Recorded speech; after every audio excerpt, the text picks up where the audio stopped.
I'm ready. All right, 3, 2, 1, boom. You guessed it, we're just not allowed to have any peace. No peace, only problems. Hi, my name is Sydney, welcome back to hell. And as per usual, before we launch in, today's video is sponsored by Surfshark. And this one's very funny, I worked very hard on it, and if you don't watch it, I'm gonna be very sad. This video is also sponsored by me and my company, Lions Tea Exchange. In a very late celebration of 1 million subscribers on this channel, I've launched a sale of up to 40% off most of the site. For a limited time, you can grab every flavor at a discount as a big thank you for being part of this community and supporting me for all these years, which I very, very much appreciate. I've also discovered 8 boxes each of the peppermint white chocolate and the bourbon barrel chai, and just a heads up, they aren't ugly, but they aren't pretty either. Like there's some fingerprints. But they are also available on the website. I have repopulated them, so you can go and check them out as well, and I will link everything in the description box. Now, for those of you who've been following Star Wars news, you've probably come into contact with headlines saying that Kathleen Kennedy, the current president of Lucasfilm, is stepping down from her role by the end of 2025. I heard about this through Twitter of a meme from South Park. It's crazy to me that the internet is so fast, man. Lucasfilm being the outfit that makes Star Wars and Indiana Jones, for those of you who don't know. Now you do. Trust me. Major outlets were running with weird. the story, saying that sources close to Kennedy and Lucasfilm had confirmed her departure from the company.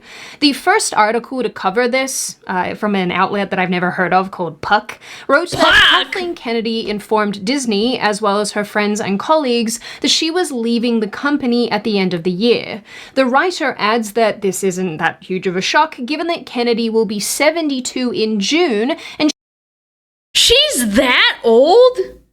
Man, a lot of...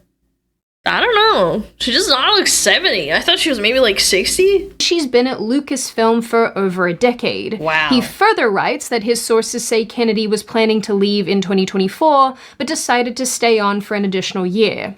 Of course, given how polarizing she is as a figure, many Star Wars fans associate her with the destruction of the franchise. You can imagine how much celebration has taken place since this news dropped. I think it's really dumb and deluded to think that people unironically think that Disney will get better because of this. Disney has other franchises that equally suck and Kathleen Kennedy isn't involved. It's not gonna get better. It might not get worse, but it definitely won't get better. Not to mention, other articles started speculating basically immediately who would take her place once she departed. Probably some sort of Kathleen Kennedy clone at this point. I'm kidding, of course. I feel like she would actually rather do this role until she dies, and at which time she would rather be cryogenically frozen and then kept at Disney headquarters until such time as she could be resurrected. Next to Disney. This feels like the plot of a film. This is the plot of a film, isn't it? Anyway, for whatever reason, and I am sorry to be the bearer of bad tidings, this news appears to be inaccurate. That, or the company is doing some serious butt covering and backtracking because she is in fact leaving. On February 27, Deadline published its own article titled "Kathleen Kennedy Speaks on Her Lucasfilm Plans. She is not soon retiring, and the films that will keep her in the Star Wars orbit for years to come." The article outlined... See, she already had a plan before stepping down. I knew it! See what I'm saying? They just want to stay there. It's like, I'm soft retiring, but I'm still gonna keep a hand in things. An interview conducted with Kennedy where she says that she is not retiring, but has instead been talking to Bob Iger, the current CEO of Disney, and Alan Bergman about who might eventually replace her. She said, "We have an amazing bench of people here, and we have every intention of making an announcement months or a year down the road." Really holding on to this position for dear life, aren't you, Kathy? Kennedy goes on to add that any mentions of her retiring are purely gossip, both now and in the past, and even when she does eventually step aside, she will be around for years to come to assist the person who takes her place.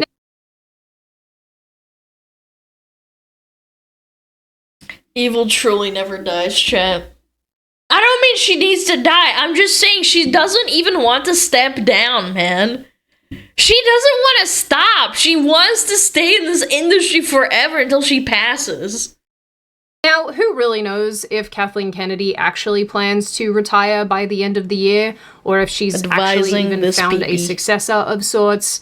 I guess the trouble with corporate decisions is they really do encompass all sorts of people and all sorts of angles. But what we do know is that she is never going to leave. Because one thing that I do think is very true in what I just told you is that she will stay around once she's found her successor. It's kind of like when you break up with somebody, except they still live in your house and you can't get them to leave or stop taking the ice cream from the fridge. I guess in this case, Star Wars is the ice cream, but I'm not quite certain what the fridge is. I haven't fully thought out this analogy. Would the fridge be the fans?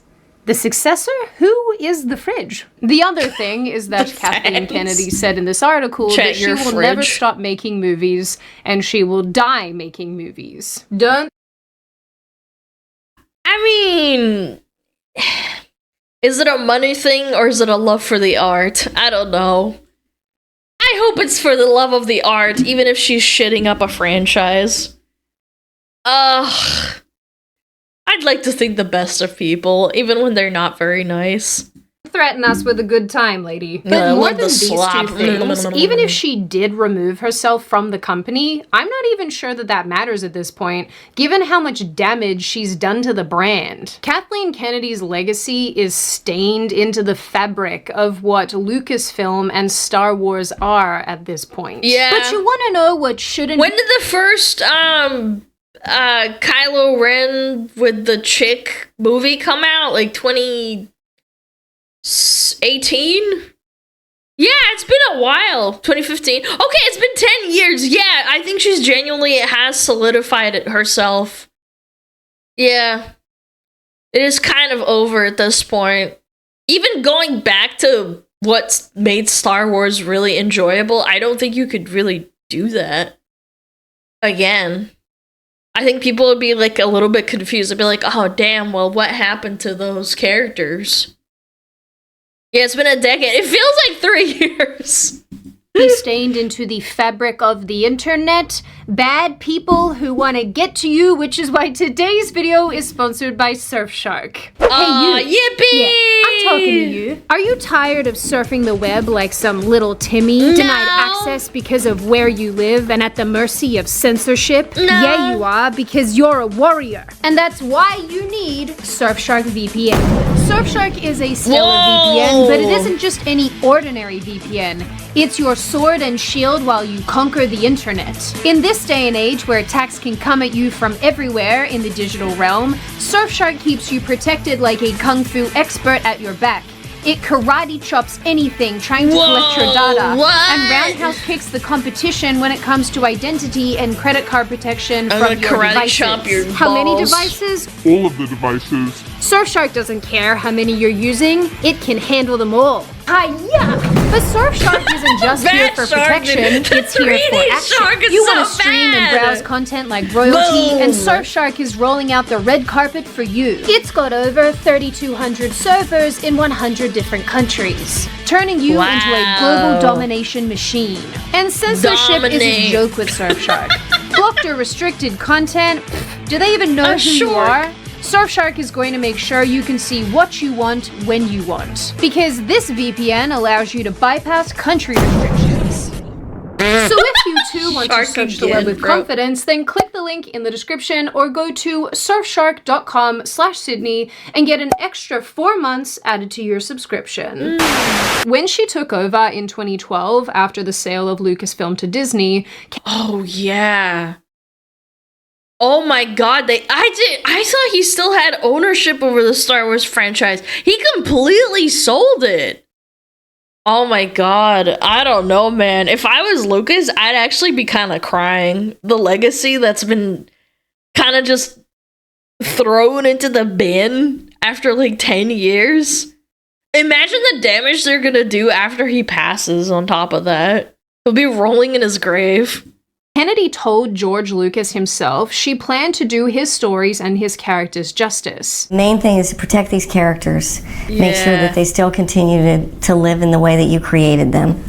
Yeah, I'm never gonna forget how Luke Skywalker threw his own lightsaber into hell, basically, like over into the ocean, and I'm just like, I don't think Luke would ever do that, but okay. I guess we want to progress the plot in this direction. I thought that was so bizarre. The guy that was like encompassing the goodness of, yeah, and the blue titty milk. Oh my god, that was so weird. Yeah, subverting expectations. Yeah, my ass.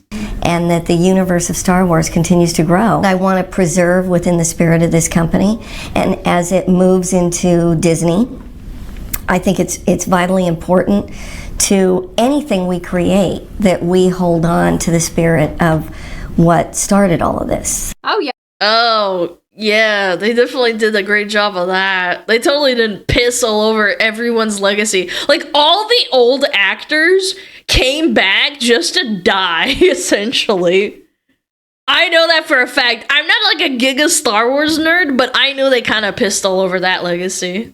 Yeah, we can absolutely see how well this worked out 13 years later. This might sound somewhat dramatic, but Kennedy isn't just a person in all of this. She represents a vibe shift at the company. She was left with a series of Lucas's works from which to build, and instead deliberately turfed them and instead pursued her pro-corporate feminism, pro-diversity spin. Who is that? Espresso. Is he or they with us? This is, I would say, arguably the gayest Star Wars, I think, back. This interview was something else, man.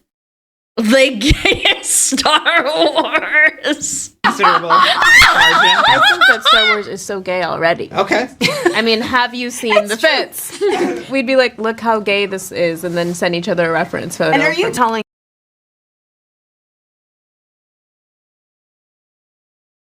I don't think outfits have to be, like, gay in order to be gay, if that makes sense. Yeah. It's such a weird dichotomy to say, like, oh my god, have you seen the outfits? They're so gay. It's like, okay, but not every gay person dresses like a stereotypical gay, which makes it inadvertently something that you guys don't even want. Oh my gosh, what? me with a straight face that C-3PO is straight? Oh my god, I completely forgot about that part. They started saying that C-3PO was gay.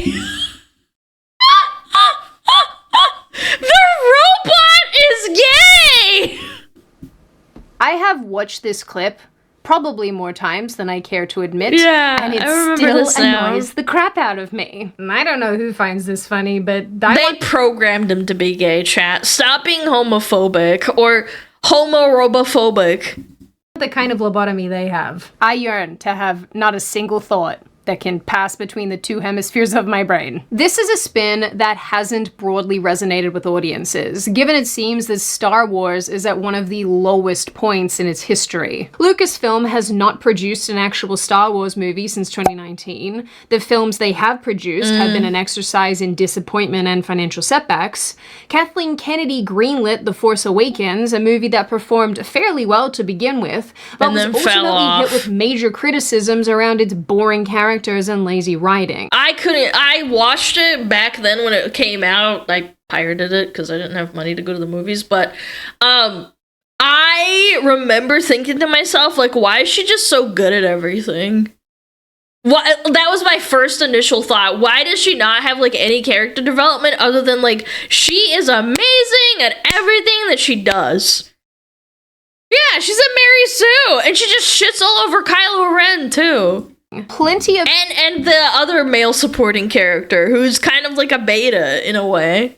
And I know I don't like using the whole beta, sigma, alpha bullshit, but, like, he was unironically, like, right from the get-go, like, wow, she's amazing. Wow, like, wow, she's so cool. Oh, how'd you do that? Whoa. Yeah, and Finn was a soldier, and he was just like, wow, she shot that gun really well. And it's like, wow, it's like, what? Like, you're a soldier. Like, why are you, like, that insanely impressed by everything a woman does? Yeah. People argue that The Force Awakens was just a copy, really, of the first Star Wars film, and it relied way too much on nostalgia. It resurrected the original trilogy's beloved main characters, ripping them from their state of happily ever after, so to speak, where we left them when their stories ended. That's another thing that I have a massive gripe with Hollywood. Even when they try to make a standalone... what is it called? Like a standalone movie with its own plot. They still have to rip those old characters out from the grave. Like, how old is Harrison Ford now? Harrison Ford? He's 82. He was still doing movies back then. He's so old now. And they brought him back. And I was like, I don't want to be reminded that Harrison Ford is that freaking old. But it also tried to give us a series of new protagonists. Yeah, look at but him, they man. aren't He's nearly old as as frick. memorable as those And who came Chewbacca? before. One of the characters being Rey, the film's protagonist, and someone a lot of fans have grown to really dislike. Namely, because she's been accused of lacking a meaningful character arc and was given the Mary Sue treatment. Absolute. Oh my god, what a frame. Absolutely, bro. I will never understand how they made it so that in like 10 years before this movie was developed, how they had really powerful evil character 2v1 and it was like a big deal, and they even lost in a 2v1 situation with two really powerful characters versus one evil powerful character with Darth Maul, like how they were fighting in the Duel of the Fates. And then we just have her. Right out of the gate, she was skilled with minimal mentoring or training, which is a massive contrast to what we saw with characters in the... There's no sense of urgency with her being so, like, good at everything. It's like, oh, yeah. Oh, was it Dooku? Oh, I always forget their names. Yeah, sorry, not Darth Maul, Dooku. That fight was awesome. Earlier films. This is especially sad too when you realize that Kathleen Kennedy was working alongside George Lucas and a screenwriter called Michael Arndt on a new series of film outlines before George Lucas departed the company. Yeah. Once Lucas was gone, she pushed Arndt out, and along with him, all of Lucas's ideas. And depressingly, this appeared to be a bit of a theme going forward. In a statement in 2012, Lucas said, "I have story treatments of 7, 8, and 9. By the way, story treatments are basically outlines, more or less. Anyway, and a bunch of other movies, and obviously we have hundreds of books and comics and everything you could possibly imagine. So I sort of moved that treasure trove of stories and various things to Kathy, and I have complete confidence that she's going to take them and make great movies." But Lucas himself learned the hard way that what he left behind wasn't used and didn't particularly matter to anybody. Shortly Except to bring back old characters as nostalgia pieces. When will you learn that your actions have consequences? after The Force Awakens was released, he spoke to Charlie Rose, saying that even if he wanted to be involved at Lucasfilm still, the people in charge didn't want his ideas and didn't want him there. They decided they didn't want to use those stories. They decided they were going to go do their own thing, and so I decided, fine, but basically I'm not going to try to... They weren't that keen to have me involved anyway, but... That's such a sad thing to, like, hear as someone who has such a massive impact in the last, like, 50 years on movie making and, like, fantasy story building to just get dumpstered all over by frickin' corpos. Like, he wrote the script himself back in the 80s or 70s, whenever it was, and it's just like, they just took a big, fat, nasty dump all over him. So sad. At the same time, I said, I'm not going to... If I get in there, I'm just going to cause trouble. because they're not going to do what I want them to do. So, and I don't have the control to do that anymore, and all I would do is muck everything up. He made similar comments in 2024 during his panel discussion at the Cannes Film Festival. I On a remember personal this. front, I actually find this extremely annoying because this whole time, it seems, Kathleen Kennedy has been acting like she cares about George Lucas's ideas. I think there's many things that make a great Star Wars story. You know, the incredible thing that George left us was amazing mythology. And it's very expansive, and it has meaning. That was the thing that George said to me over and over again, is whatever you do, make sure it has meaning. I love corpo speak, dude. I love it. They think they're gonna actually mean the words that they say, but you know they're not, man.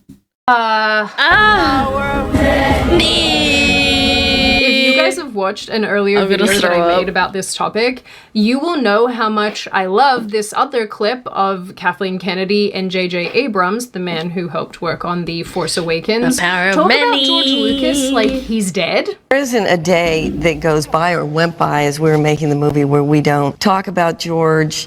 You know, it's the Why is she looking up at the ceiling like he's in heaven or something? She actually, like, Sydney actually made a really good point. Like, I remember chat like they were like here today. They're just so cool and awesome, and I just keep thinking about chat. I wish they were here with me today. Remember us, chat. standard. What would George do? Yeah, it's crazy. I'm told what that would you can George just pick up the do? phone and call people sometimes when you want to know what they would do. Or, I don't know, better yet, you could just, not throw away their ideas. Kathleen Kennedy strikes me as a very disingenuous person, and it Yeah. really rubs me the wrong way. Anyway, to Disney CEO Corpo Borpos and not being soulless. reiterate, The Force Awakens did perfectly fine at the box office, but it was a masterclass in how to fracture a fan base. And depressingly for many Star Wars fans, it also set the stage for what was to come. Lucas had his flaws, that much is true, but Yeah, he kept sure. the original trilogy on He did put Jar Jar Binks in the movies. But I would, honest to God, would take Jar Jar Binks over what we have gotten through character development and destroying the legacies of characters that were beloved for like 30, 40 years. I like Jar Jar. I didn't. When I was a kid, I fucking hated him. I thought he was an annoying ass character. some sort of a leash. He was just a chill Kennedy, little guy. on the other hand, I would has take acted him. seemingly for years with Take him no now. real rhyme or reason, which has continued to leave fans confused and angry. The Force Awakens teased audiences with a fresh start, but by the time The Last Jedi and The Rise of Skywalker rolled around, Lucasfilm was scrambling to glue the pieces of the Star Wars world back together with Palpatine duct tape. And this is a bounce where a lot of fans feel that Damn it. Star Wars stands today. And sure, a new successor can come in and start steering the ship, but they're inevitably inheriting a hull full of holes. It's worth remembering that Kennedy and her team have left a graveyard of projects in their wake. The Rian Johnson trilogy, by the way, that's a really dumb way of spelling Ryan, the Lando film, Star Wars Detours, the Taika Waititi film, Rogue Squadron are just a few titles announced and either turfed or put on ice. And when they weren't outright canceling projects, ones that performed badly or weren't financially viable were put on Disney+.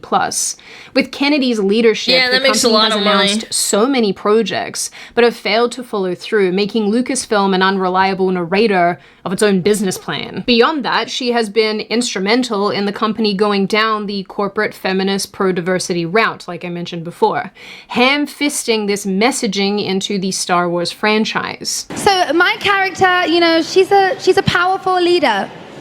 She's a powerful leader. Yes. Yes, queen! In a very woman-centered world, which I was very excited to kind of be in that, because I feel like Star Wars is very like patriarchal. I guess Princess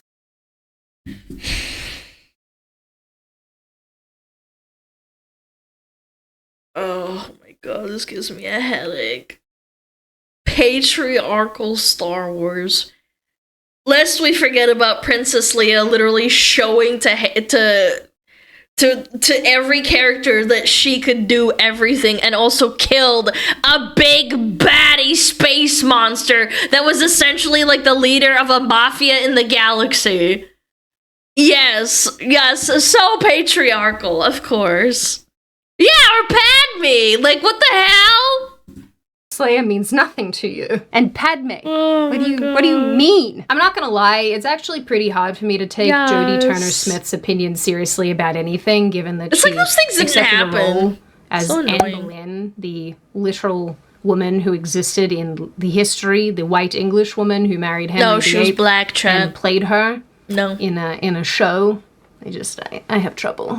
I have trouble with this. Jodie, Anne my Boleyn girl, was I don't black, really Chet. think you're equipped to talk about any of this. It's worth mentioning that Kathleen Kennedy's influence will probably continue to live on, thanks to the people that she'll leave around at the company. Some of you might remember a clip from back in 2012 where Kennedy talked about filling more and more roles at Lucasfilm with women, telling more women-led stories, and creating more female protagonists. They very much support the fact that we are trying to grow in the workforce, a number of women in executive positions and in all positions inside the company, and with the move. Make them good at the job. That's all I'm asking. If you're not good at the job, you're not a real Star Wars fan. Why the fuck are you a fucking writer? What are we doing?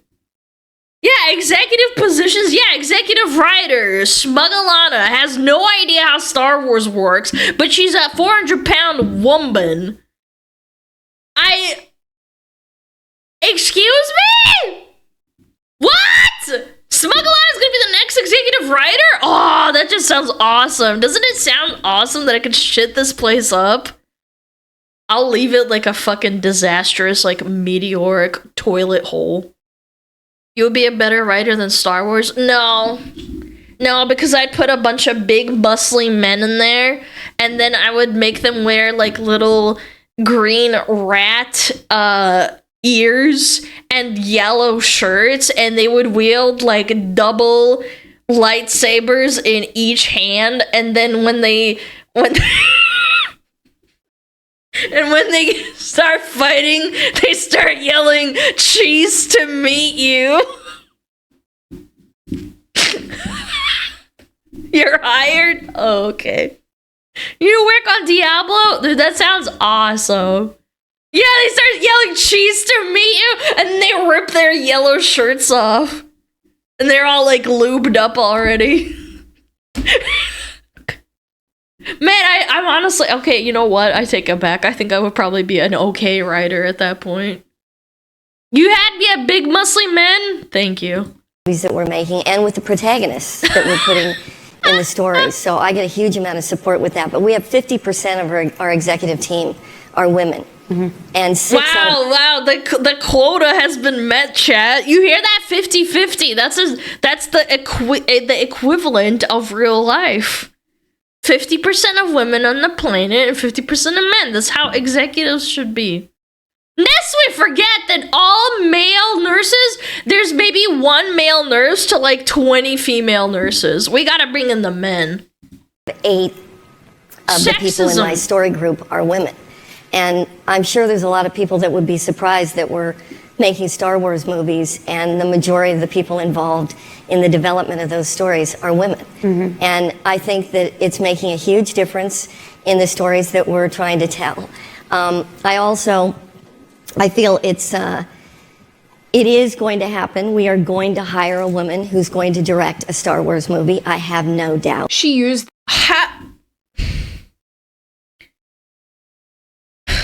Why are all women writers that write woman romance novels about getting dicked down by men all women? There are very few writers that are men. That doesn't mean that men are bad at writing. Maybe they're just not interested, and maybe they're not good enough for it. Because women know what women want.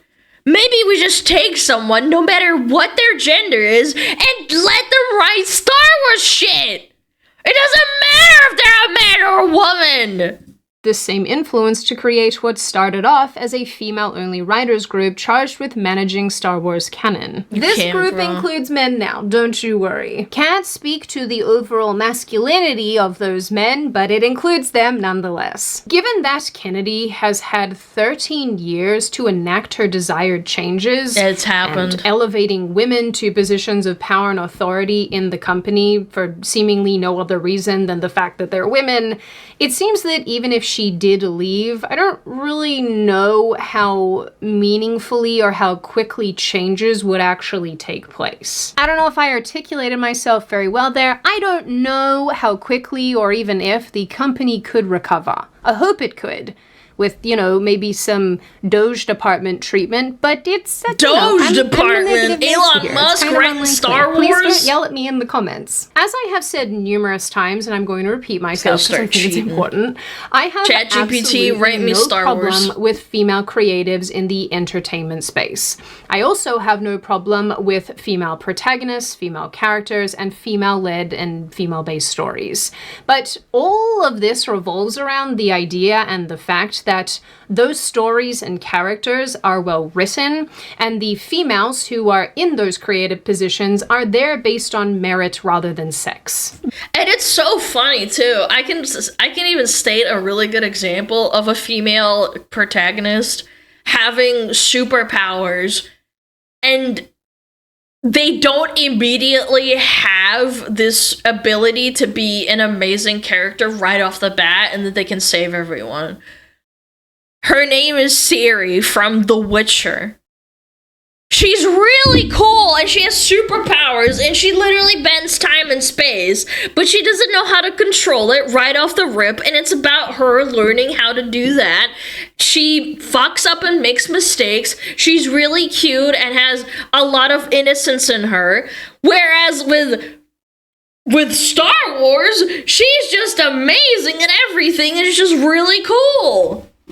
They could have had something happen to her. Maybe she went to the dark side or whatever. It's just, why didn't they just write a good character? Yeah, Buffy's a really good one too. Wonder Woman, yeah. There's lots of stories like that where it's just more relatable that way to everyone, even a man.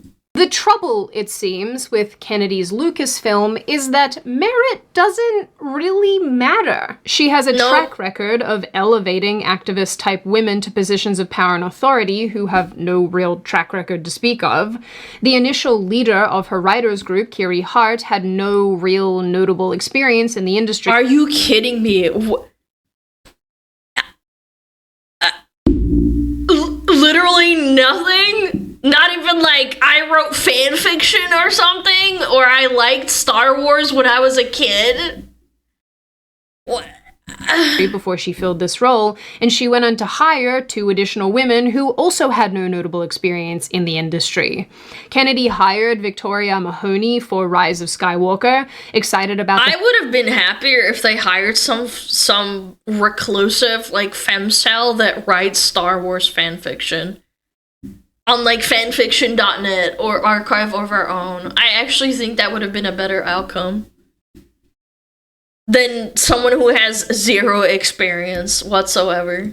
The fact that Mahoney was the first female director at Star Wars, but she similarly lacked any meaningful experience to be in this role, and Rise ended up being borderline incoherent, at least in my opinion. But I personally think the most egregious person to be part of these DEI hires is none other than Leslie Headland, another woman who was tapped to write The Acolyte. I think what's really great is that we're branching out into all these different stories, and Leslie Headland is ushering in this new era of Star Wars. What's that?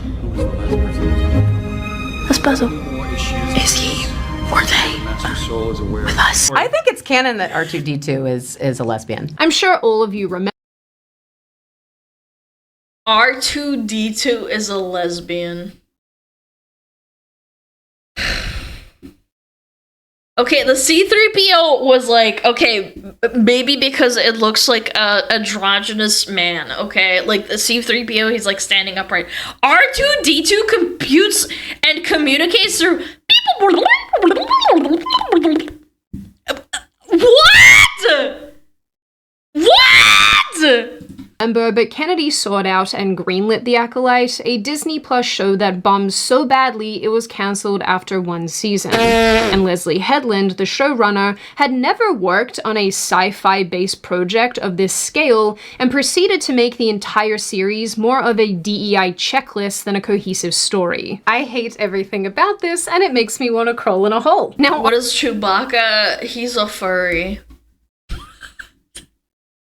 I bet you that's what it is. Obviously, there is much more to say about Kathleen Kennedy's eternal stain on Lucasfilm and Star Wars, but I do want to leave you with one final thought that is one of the most egregious to me. Outside of the Disney/Lucasfilm firing Gina Carano thing. How could you be mean to this pretty face? Aside from the bad movies and even worse shows, one of the hallmarks of the Kennedy era of Lucasfilm is the blatant disrespect shown by the brand towards basically everything. Not just the source material, but the audience. As beloved shows and films under the Lucasfilm umbrella were being abused and perverted to suit the whims of activists masquerading as writers, the fans openly spoke out and criticized the new direction. But instead of listening to the fan base, you know, the thing that carried Star Wars for decades, Kennedy's Lucasfilm, from cast members to directors to producers,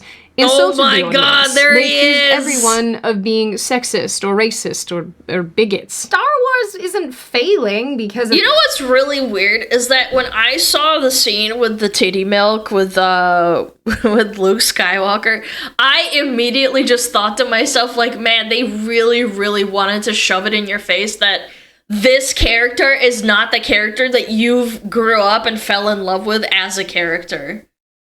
That, you know, like, had this heroic, you know, story previously. He's now a jackass. He's washed up. He's not what you think he is. I was like, yeah, like, they hate the character itself. Bad writing and terrible, weird political messaging, Star Wars is failing because of those dirty, opinionated internet trolls. That is an interesting business strategy. I wonder why no one's tried that before. The fans were referred to as toxic. When actress Moses Ingram was cast as Reva for the Obi-Wan show on Disney+, there was a preemptive accusation of racism towards the fans, where I have a lot of Star Wars fans in my chat. I wouldn't say that. I think my chat is not racist, but okay. Yeah. Alright. Even Ewan McGregor said that anyone bullying Ingram was no Star Wars fan at all. Fan?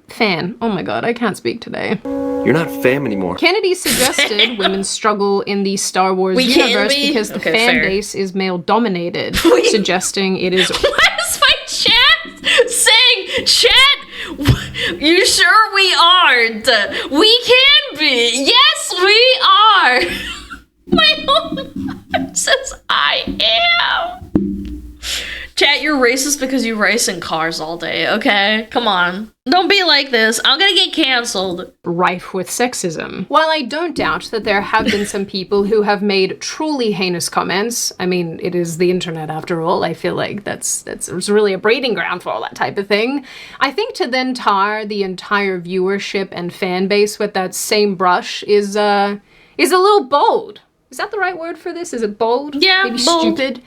Yeah, I think it's stupid. Which honestly— If I unironically called my chat racist and sexist and that they're all white pigs, I would lose 100% of my audience. Like, what? Why are you surprised? Like, let's disregard the fact that we completely shit all over the franchise. Why would you directly insult the people that are buying your product? That's one thing I'll never understand. Like, okay, you hate the new direction of the Star Wars, suck it up, we're gonna ignore you, and you're gonna complain, we don't care. But then directly insulting them is another thing. Yeah. out. It's kind of like I said before, I'm just not sure how many thoughts happen here when you are the walking embodiment of a I would never say that. Star Wars is a beloved franchise that people grew up on. Of course they're going to be passionate about it, and accusing that passion of being something more sinister is naturally going to turn people off. Whenever I look into the Star Wars issues that routinely pop up, I do come across one remark a lot of the time that I think is actually pretty funny, and it's basically that Star Wars fans are never happy. And the reason I bring this up is because it is true that Star Wars fans nitpicked the original films. Of course they did, but that's done out of love, and it's also a massive franchise. I totally agree. I think there was a lot of shit talking back in the day on Jar Jar and like how he's a shitty character and that George Lucas doesn't take his own, creation seriously. It's like, yeah, I get it, but that was just a criticism. They still loved the movies.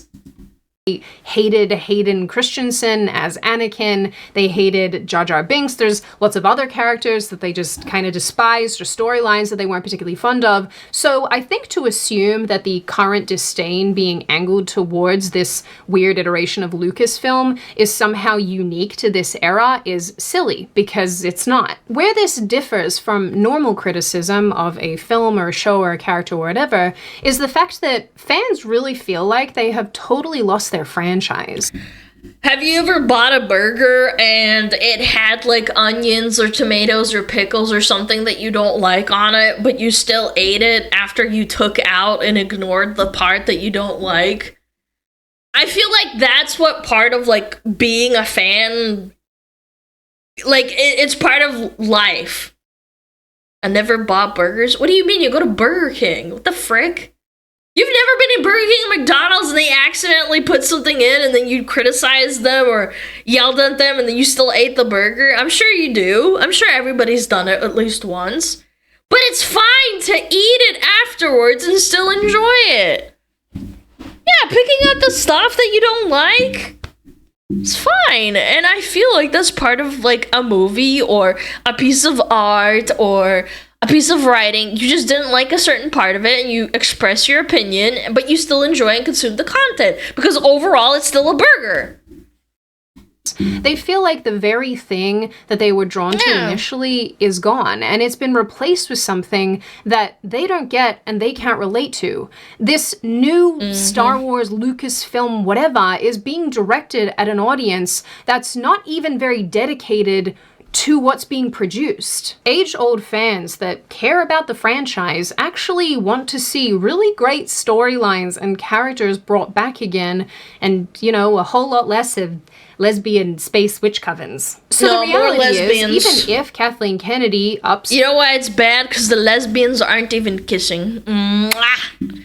That's what men want. And leaves tomorrow, her legacy isn't only these shows and films and the corporate feminism that she's forced into the brand. It's the utter chaos that she's unleashed on Lucasfilm and Star Wars. And of course, the disrespect directed towards fans. In the end, I do think that Lucasfilm could probably be saved with a giant overhaul, but as it presently stands, Kathleen Kennedy has packed out the company with all sorts of people who fans really don't seem to like and really don't want to see. And that's another thing. It doesn't matter. Even if Kathleen Kennedy left the company entirely and she didn't do this whole I'm gonna supervise after I leave thing, there are so many people that she hired under her jurisdiction that she wants at the company that are going to keep her legacy going. Like, they're gonna keep it going. They're gonna keep it rolling until they eventually retire, which is gonna take decades, man. Because the people making executive decisions at the top of this company about the Star Wars franchise do seem to believe that they're on the right path and doing the right things, it does appear unlikely that they will change course, regardless if Kathleen Kennedy is in the picture or not. Now, I have the floor to all of you. What do you all think? Star Wars is dead! Kathleen Kennedy is actually leaving at the end of this year and these articles are just a bit of butt covering? Do you think that she's in it for the long haul and no matter what Lucasfilm and Star Wars does, she's gonna be around whether fans like it or not. Ooh. Do you think that Kathleen Kennedy has actually improved the franchise? Has she done things that you like? Has she done things that you don't like? Do you think that she's good or bad? Do you think that it's broader than her and she's just getting all of the blame? And what do you generally make of this issue? I think she's definitely the limelight of it, but she's also the CEO. And do you guys remember that dev that popped off and was like, you shouldn't blame the artists and the writers, you should blame the CEO that's in charge of, like, the video game or the movie? I think she definitely has to take some of the blame, bro.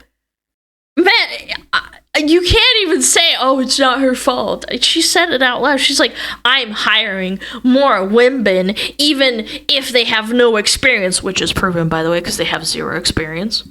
Overall. As always, if you have made it this far in the video, congratulations. I always like having you along for the full ride. If you are new here and you are not subscribed already and you would like to see more of me and more of this kind of content, feel free to subscribe to the channel as well as leaving this video a like and a comment because I do read the majority of them. As always, I hope you guys stay safe and well and make good choices, and I will see you wonderful pretty people in the next video.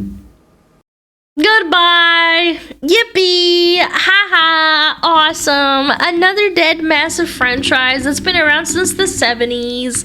Yay! Yippee! What other franchises have slowly just been kind of dying? I can name one. Blizzard. And I know I get flack for it, but it is not 2004 anymore. Indiana Jones, that's a good one. Jurassic Park. Lord of the Rings, yeah, that's a good one. We're losing Harry Potter. You're right, actually. Instead of making a new story, they're going to recast the characters.